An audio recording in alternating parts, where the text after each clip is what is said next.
My name is Daria, and I'm part of the DSAL group.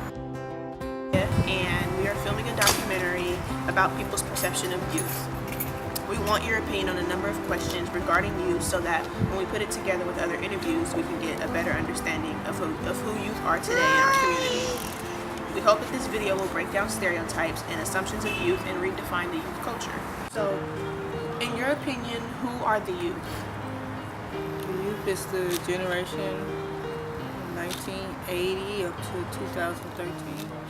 I mean, I feel like I'm still like youth. The youth, probably a group of kids or age group that hasn't really experienced adulthood yet. I mean, but I can't really speak for everyone because there are some people who actually youth. I mean, a youth to me is a person between the ages of 13 and 18, chronologically.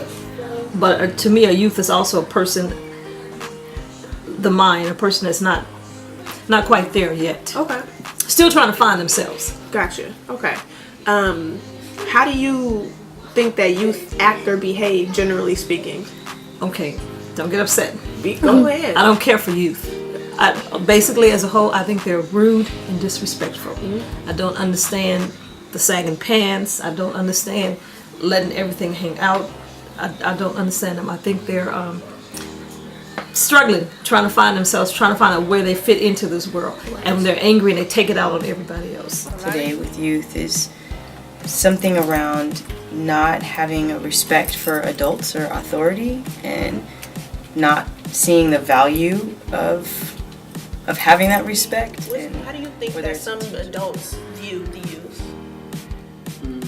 They don't really pay attention to them, like they don't really know what's really going on with them. They gotta deal with like problems at home, problems, personal problems. A lot of adults look at youth like they're bad and they get into trouble, but it's not always like that. They struggle with school, they struggle with friends, and basically like fitting in. I mean, I think a lot of youth are very smart, but they just only use it to what ability that they choose. So some can act really mature and some can act immature. Adults look at youth as if they don't know what to do.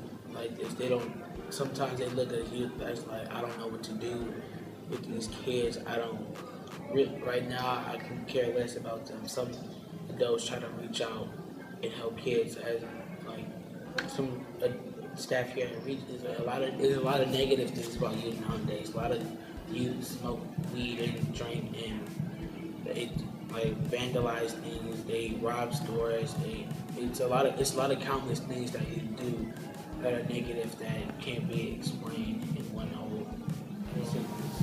I'm gonna say that I don't try to follow what they do. I don't, but I try to prevent it. But it's like I'm different from the other youth because what they do is something different from what I do. I try to stop myself from I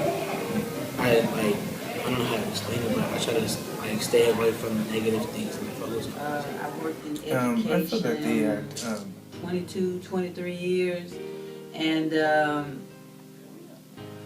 my whole reason for being in education is because, I do get to be with the young, with the young adults.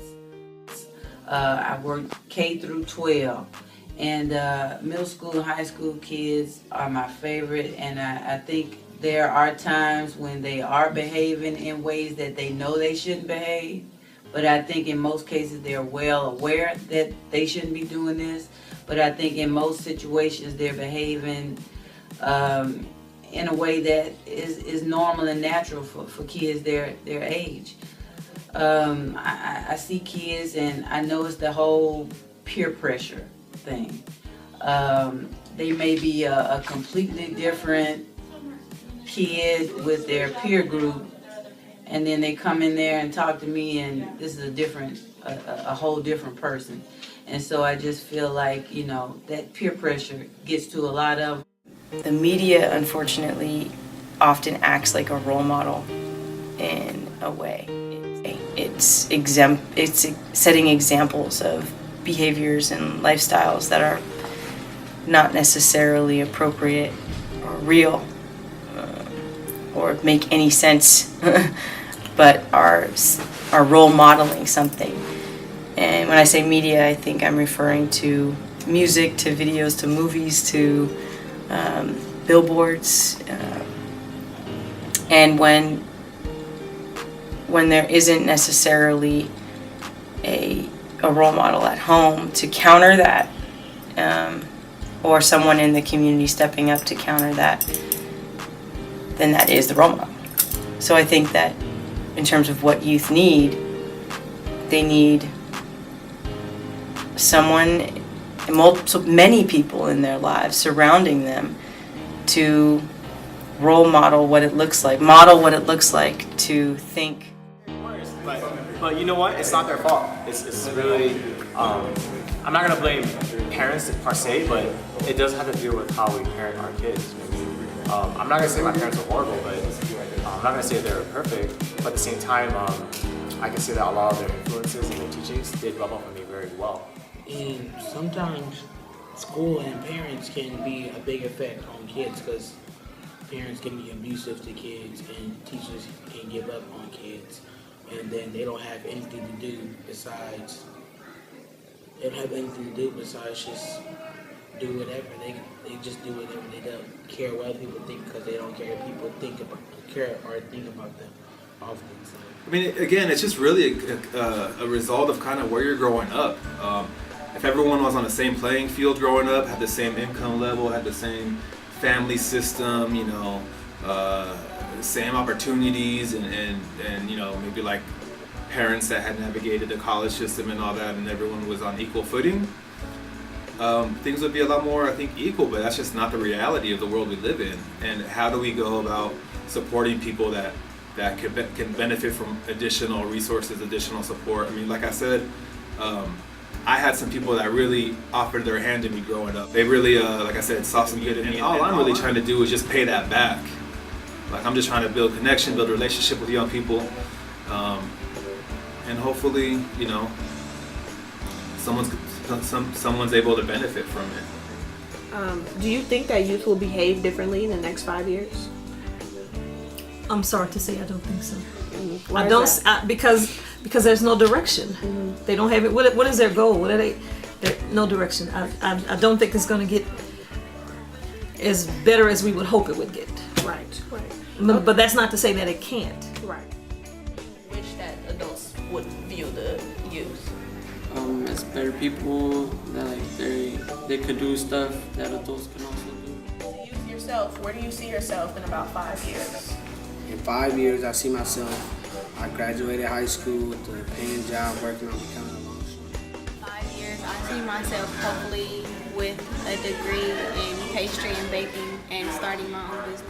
Okay. If we can't provide a safe place for our young people to grow and learn and expand, I mean, what are we doing as adults? I think that we need to actively intervene in the youth culture now so that there's more pressure to think critically and to use those intelligent, brilliant minds in a positive way. Or I think we're going to be in a little bit of trouble. When you say we, who do you mean? We adults in and around any given community and neighborhood and institution and system, we need to step up in the support arena and the challenging of create challenges for leadership and development of critical thinking in our youth, because it's all there. It just needs to be brought out. I think what youth need is a role model. Maybe not just one, a few. We can talk to the youth all we want to. They can become educated. But if there's no one to teach them how to apply the education or whatever we're telling them in their regular daily life, they're not going to succeed because it's just a bunch of knowledge and you don't know what to do with it. And that's where the role models come in. How do you do this? It's in our literature, we want youth to thrive. When our youth thrive, our future thrives. Is there anything else that you might just want to go ahead and say to the youth out there or any adults out there? To both youth and adults, never give up on each other. Like, don't ever give up on your parents. Don't give up on your kids. And out there to you, don't let anybody tell you that you can't do anything, because you're capable of anything if you put your mind to it. Now we see everything that's going wrong with the world and those who lead it. We just feel like we don't have the means to rise above and beat it. So we keep waiting, waiting on the world to change. We keep on waiting, waiting on the world to change. It's hard to be persistent when we're standing at a distance. So we keep waiting, waiting on the world to change. Now if we had the power to bring our neighbors home from war, they would have never missed a Christmas. No more ribbons on their door. And when you trust your television, what you get is what you got. Cause when they own the information, oh, they can bend it all they want. That's why we're waiting, waiting on the world to change. We keep on waiting, waiting on the world to change.